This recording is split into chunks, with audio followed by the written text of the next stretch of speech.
done trying to make y'all comfortable. For the record. أهلا بكم أعزائنا المشاهدين والمتابعين في كل مكان. سوف ننقلكم اليوم إلى أروع وأجمل المسلسلات الأجنبية في العقد الأخير، لما تحتوي من قصص وحوارات ومشاهد إخراجية وتمثيلية رائعة، كل ما تحمله كلمة من معنى. وهي مسلسلات لا ينصح بها للمشاهدة العائلي، ولذلك لازم التنويه.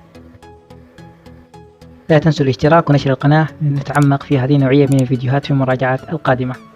كما رتبنا هذه القائمة على شكل سلم من 10 درجات يصعد بنا إلى أعلى المسلسلات جودة، واستعنا بموقع IMDb لترتيب هذه القائمة. والبداية من المرتبة أو السلم العاشرة مسلسل Orange is the New Black، البرتقالي والأسود الجديد. My name is Piper Chapman. I carried a suitcase of drug money once, 10 years ago. Look at you, Blondie. What'd you do? I read that you're not supposed to ask that. Well, you studied for prison? You stole my life. We both live here. We have to deal with each other. Can I have some gum? It looked funny. Like I liked you. Don't you? Chocolate and vanilla swirl. Human beings aren't supposed to live like this. لمحة سريعة عن اسم المسلسل. مستوحى من سجن ديتاشفيلد الذي يتم إعطاء المساجين الجدد في أول أسابيع لهم لبس برتقالي، فيتم اضطهادهم من قبل المساجين القدماء الذين يلبسون لبس مغاير. فاعتبرت بطلتنا هذه الفترة التي لبست فيها زي البرتقالي بأنها أو شبهتها بالأسود الجديد، تلميح للعنصرية مما سبق في أمريكا، أي أحد لونه برتقالي يضطهد في هذا السجن. بعيدا عن اسم المسلسل، لو كنت من الناس الذين يستهويها عالم السجون والعلاقات الغريبة بين المساجين وبعضهم، المسلسل هذا سيصطحبكم في رحلة طويلة وممتعة في حياة سجينة، بداية من يوم الأول لها في السجن وحتى كل التطورات التي مش بس بتغير في طريقة تعاملها مع الأمور، لكن بتغير في شخصيتها بشكل كامل. لكن لازم ننوه أن المسلسل بيبر تشامبان امرأة تبلغ من العمر 30 عاما، مع كل مظاهر الحظايا التي عاشت فيها، حكم عليها فجأة بالسجن لمدة 15 شهرا في السجن ريتشفيلد الإصلاحي في دانبري نقل أموال المخدرات قبل عقد من الزمان تنفيذا لطلب صديقتها السابقة أليكس. تجد نفسها مرة واحدة وراء القضبان. لن تتعامل بايبر فقط مع الحياة داخل السجن، حيث يمكن أن تتركها المخالفات الصغيرة جائعة أو مطاردة أو أسوأ، ولكن تحديات الحفاظ على علاقة بعيدة المدى مع خطيبها لاري تعتبر الأصعب.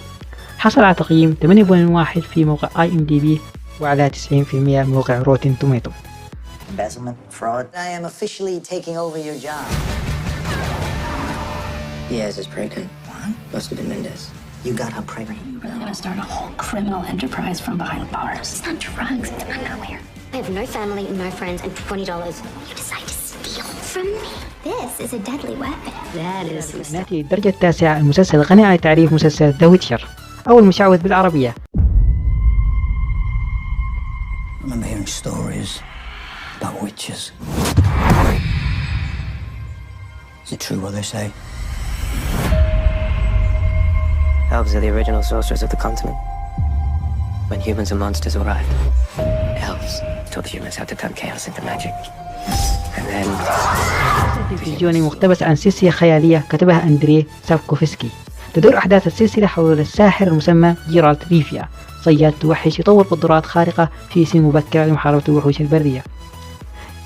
يأتي مسلسل ذا ويتشر كدراما تلفزيونية من 8 حلقات في أواخر عام 2019، حصولت هنري كافيل في دور جيرالت ريفيا. تم تأجيل الموسم الثاني إلى 2021 بسبب الأحداث الأخيرة. تدور القصة في إحدى القارات الخيالية التي سكنتها قبائل الإلف والأقزام، وبعد صراع دام طويلا بينهما انقسموا، حيث استوطن الأقزام في الجبال بينما الإلف انتقلوا للغابات والسهول. سيطر البشر بعد ذلك وأصبحوا المواطنين الرئيسيين، وانعزل الأقزام. أما المستذئبون ومصاصو الدماء فظهروا بعد حدث سحري يسمى التهام الأكوان. يدور المسلسل حول الغموض الأخلاقي، حيث أن الشخصيات التي سنكرهها عندما نلتقي بها لأول مرة يمكن أن تصبح شخصيات نحبها لاحقا. وحتى جيرالت نفسه ليس بطلا كلاسيكيا، فالمجرمون يقتلون الوحوش مقابل المال وليس الإيثار، حيث يثبت الناس غالبا أنهم أكثر شرا من الوحوش. يكافح بطلنا جيرالت وهو صياد الوحوش لإيجاد مكانه في عالم يثبت فيه الناس قوتهم أمام أشرار الوحوش، ثم ينضم إلى حبيبته المفقودة منذ فترة طويلة يونيفر الساحر، أحد الشخصيات الأساسية والمهمة والجميلة التي مرت بحياة قاسية مع بطلتنا الأخيرة الأميرة الطفلة سيري. حصل على تقييم 8.2 في موقع IMDb وعلى 66% من موقع روتين توميتو. This child will be extraordinary. Yennefer, imagine the most powerful woman in the world. Do you have what it takes? You'll come out bloody.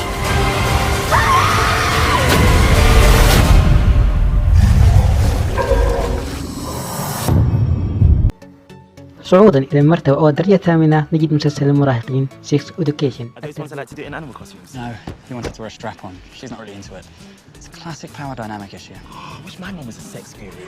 I've noticed you're pretending to masturbate, and I was wondering if you wanted to talk about it. Trust me, he does. He's my mum. Everyone has had sex over the summer. Everyone. طابع درامي كوميدي قصة المراهق أوتيس ميلبورن، والذي يعاني من القلق والارتباك والعزلة وعدم الاختلاط مع الرفاق، والذي تستغله فتاة متنمرة تدعى مايف مستفيدا من خبرة والدته الأخصائية في العلاج النفسي الجنسي، ومعا يقومان بتأسيس نشاط يعني بتثقيف طلاب المدرسة والمراهقين بمواضيع الجنسية، والذي يرافقه الكثير من المواقف العملية والكوميدية المثيرة. ويصبح الوضع أكثر قرابة عندما تقنع الفتاة السيئة المقيمة في مدرسة مايف فتح عيادة علاج جنسي في المدرسة. حقق المسلسل نسبة مشاهدة عالية داخل وخارج الولايات المتحدة الأمريكية، حيث ساهم الموضوع الذي تناوله بجذب المراهقين ودفعهم لمشاهدته. وبسبب طبيعة القصة والمشاهدة التي تناولت محتوى جريء ومثير، فقد تعرض لبعض الانتقادات والاتهامات بأنه مسلسل مفسد للأخلاق. حصل على تقييم 8.3 على موقع IMDb وعلى 94% من موقع روتن توميتو.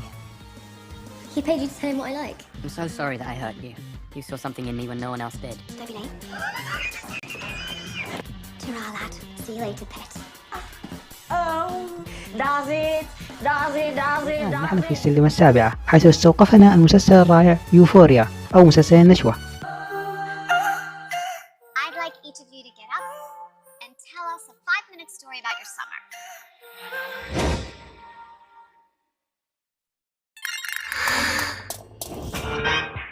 At some point, you make a choice about who you are and what you want. Hey, I'm Rue. I'm an addict. You're about to start a brand new chapter. Some new girl in town that I think you're gonna be friends with. I'm Rue. يتناول العمل مجموعة من المشاكل التي تواجه شباب المدارس، أهمها العنف والجنس والمخدرات، متتبعا في ذلك حياة عدد كبير من طلبة المدارس الثانوية الأمريكية.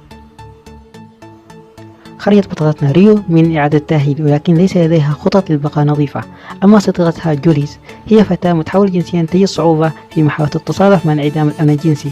يمر الأطفال بالعديد من الأحداث الصعبة، ولكن على الرغم من الصعوبات التي يتعلمونها للتعامل مع ما تطرحه عليهم الحياة. حصل على تقييم 8.3 على موقع IMDb وعلى 82% من موقع روتن توميتو.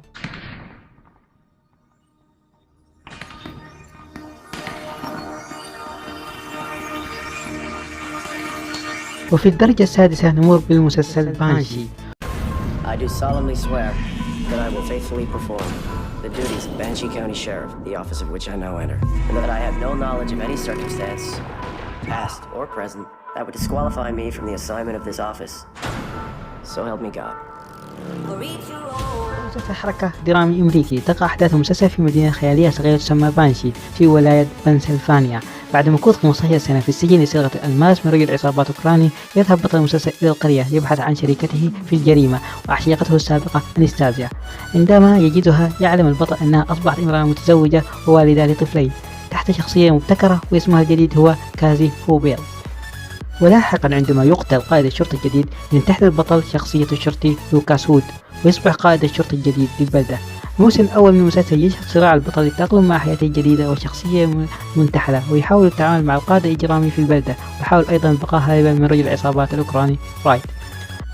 حصل على تقييم 8.4 في موقع IMDb وعلى 89% من موقع روتن توميتو. You go into the one place you absolutely should not go.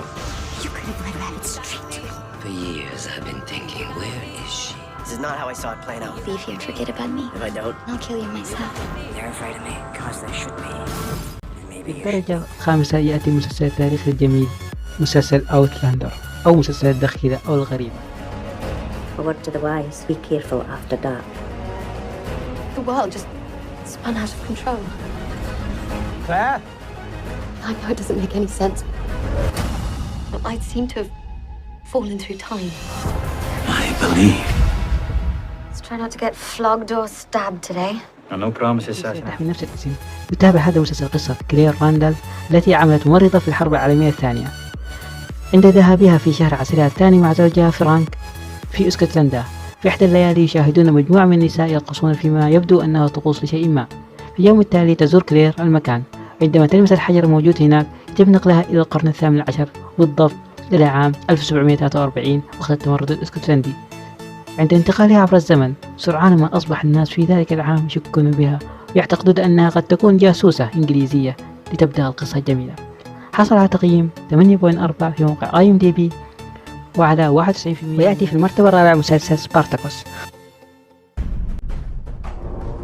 The world of the gladiator, a man's fame and glory constructs its own truth. Fame and glory. I seek neither. Fight for me, and I will help to reunite you. I do not favor the games.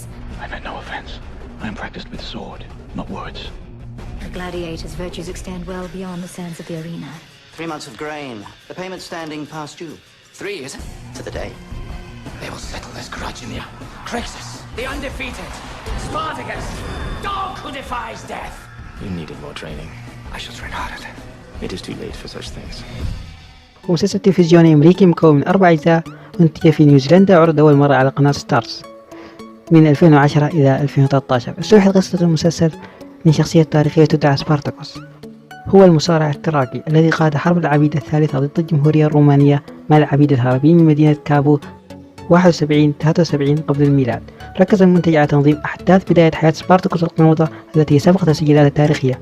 بشكل عام فيه أقرب إلى النمط المستخدم في فيلم جلاديتر، ويسبق هذا المسلسل تصريح بأنه يصور تاريخ المجتمع الروماني القديم، وقد تم تصنيف المسلسل على أنه يحتوي على الرسومات العنيفة والمحتوى الجنسي القوي واللهجة البذيئة.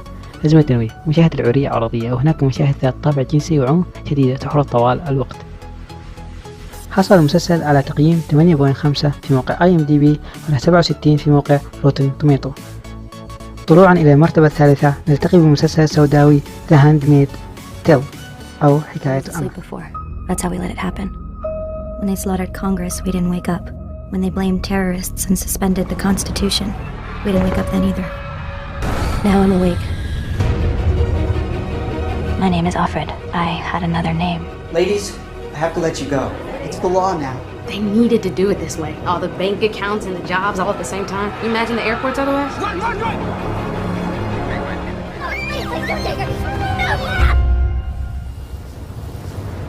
You girls will serve the leaders and their barren wives. You will bear children for them.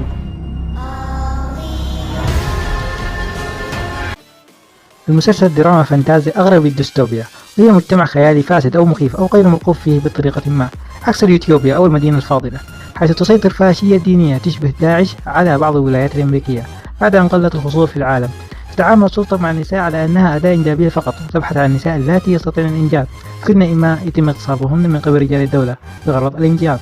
مسلسل صعب المشاهدة وله أثر نفسي سيء على النساء، أصابني أنا شخصيا بالتوتر، إلا أن له حبكة درامية تستحق المشاهدة، خاصة بتواجد أداء تمثيلي رائع. قد تم ترشيحه ل 34 جائزة وفاز ب40 جائزة أخرى، منهم واحدة جولدن جلوب، والتي فازت بجائزة أفضل ممثلة هي بطلة المسلسل النجمة إليزابيث موس.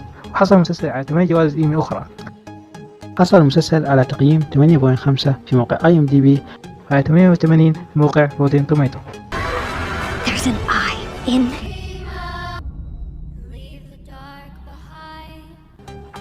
والآن اقتربنا من القمة لاصطدم بالأسطورة الخالدة في قناة شو تايم، شيمليس. Nobody's saying our neighborhood's a Garden of Eden, but it's been a good home to my kids. Fiona. No. The bat is for killing, not for taking to school. My rock. I'm here to help Karen study for a midterm. Lip, smart as a whip. I get paid for tutoring. I know. Debbie, sent by God. Raises money for UNICEF, some of which she actually turns in. Carl. I don't really know that much about Carl. Oh, loves animals. Ian, incredible work ethic. You must be joking. He's married. Liam. But he looks a little bit like my first sponsor. And me, Frank Gallagher, captain of our little ship. And a round for all my friends from the UAW. Really? No. Absolutely. Wildly. Unapologetically. هذا المسلسل تمكن من الاستمرار ل10 مواسم كاملة، وفي انتظار الموسم 11 في بداية نوفمبر نهاية هذه السنة، مما يجعله العمل الأطول عمرا في قناة شو تايم. قصة المسلسل مأخوذة عن أحد الأعمال المشهورة على التلفزيون الإنجليزي والتي كانت تحمل نفس الاسم، لكن تم تغيير الكثير من التفاصيل حتى يتلائم المسلسل مع المشاهد الأمريكي والبيئة الأمريكية. يحكي المسلسل عن عائلة جاليجر الغريبة والتي تتكون من أب و6 أبناء، بين هروب الأم من المنزل منذ سنوات وإدمان الأب على الكحول، أصبحت مسؤولية الأسرة على عاتق فيونا الابن الأكبر للعائلة، والتي تركت الدراسة في السنة الأولى من المرحلة الثانوية حتى تعتني بإخوتها. يحتوي المسلسل على كثير من المشاهد الجريئة، بالإضافة إلى مناقشته العديد من القضايا الجريئة والتي تمس المجتمع الأمريكي، ناهيك عن مشاهد العنف والألفاظ الخارجة التي استعملت المسلسل طوال الوقت. كل هذه الأسباب جعلت هذا العمل بعيد كل البعد عن كونه مناسب للمشاهد العائلية. حصل على تقييم 8.6 في موقع IMDb وعلى 85% من موقع روتن توميتو. قبل المرتبة الأولى لا أستطيع أن أقول بأننا حصرنا كل المسلسلات من هذه النوعية في هذا المقطع. لن نتكلم عن مسلسلات مثل صراع العروش لأنها مسلسلات ذات شعبية عالية في الأصل، ولذلك هذه بعض المسلسلات التي استحقت أن تكون في هذه القائمة، لكن بسبب قوة المنافسة أصبحت في القائمة الشرفية، وهي كل من مسلسل سينس8، مسلسل يو، وقائمة طويلة سوف نتحدث عنها في الفيديوهات القادمة. والآن نصل إلى قمة المسلسلات، هو مسلسل ويستورد أو العالم الغربي. Do you know where you are? I'm in a dream. That's right, Dolores.